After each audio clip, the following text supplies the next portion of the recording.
Bismillahirrahmanirrahim. Assalamualaikum warahmatullahi wabarakatuh. Ketemu lagi dengan saya di channel YouTube Ricky Fight Back. Saya kali ini akan membahas mengenai tulisan Adian Napitupulu dengan judul "AHY Jangan Coba Bicara Mana Data, Fakta, dan Angkanya". Tampaknya hanya memperjelas bagaimana membangun era Jokowi ada campur tangan Pak SBY. Buktinya, Adian menulis jalan tol yang dimulai konstruksinya era SBY yang diresmikan oleh Jokowi ada sepanjang 222 km.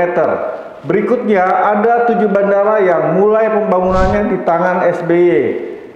Dan memang Jokowi hanya sekedar gunting pita saja. Lalu masih menurut Adian, ada 5 bendungan yang proses pembangunannya dimulai SBY dan lagi-lagi Jokowi cuma gunting pita saja.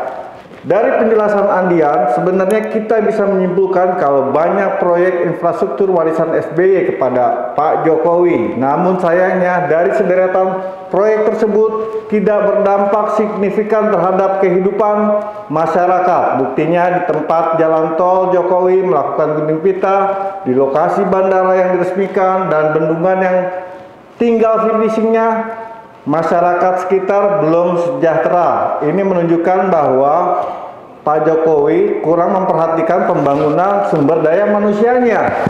Padahal sudah digembar-gemborkan oleh Pak Jokowi mengenai infrastruktur akan menggenjot perekonomian. Namun justru di tangan Pak Jokowi pembangunan infrastruktur hanya menggenjot hutang. Lalu dengan bangganya Pak Jokowi memamerkan keberhasilan membangun infrastruktur yang notabene tidak terlalu berdampak signifikan terhadap kesejahteraan rakyat. Bahkan lebih parahnya, akibat pembangunan yang ugal-ugalan, Pak Jokowi tidak mempedulikan lingkungan. Misalnya, pembangunan bendungan di Wadas, Jawa Tengah yang mendapat penolakan dari warga karena mengganggu dan merusak lingkungan, tapi justru dipaksakan. Belum lagi kalau kita bicara bandara dan jalan tol, hal ini ditambah dengan kengototan membangun kereta api cepat dan IKN yang akhirnya membebani APBN serta mengorbankan kesejahteraan rakyat karena berakibat kepada subsidi yang dikurangi. Kalau boleh saya sebut, Jokowi memang berhasil membangun banyak infrastruktur yang membebani APBN dan menambah utang. Apa itu yang disebut keberhasilan?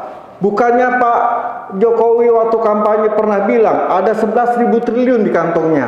Tapi kenapa pembangunan hanya mengandalkan APBN dan utang? Mungkin Adian bisa menjawabnya, dan tolong juga kasihani rakyat kita yang saat ini terdampak akibat kenaikan harga BBM dan harga sembako yang meroket. Jangan sampai masalah ini justru diputarbalikkan dengan isu-isu lainnya. Kita semua harus fokus dan memberikan empati kepada masyarakat yang saat ini sedang bertafakur, meminta pertolongan kepada Tuhan agar bisa makan besok harinya. Sekian dari saya, sampai bertemu lagi di channel YouTube Ricky Fight Back dengan pembahasan menarik lainnya. Salam perubahan dan perbaikan.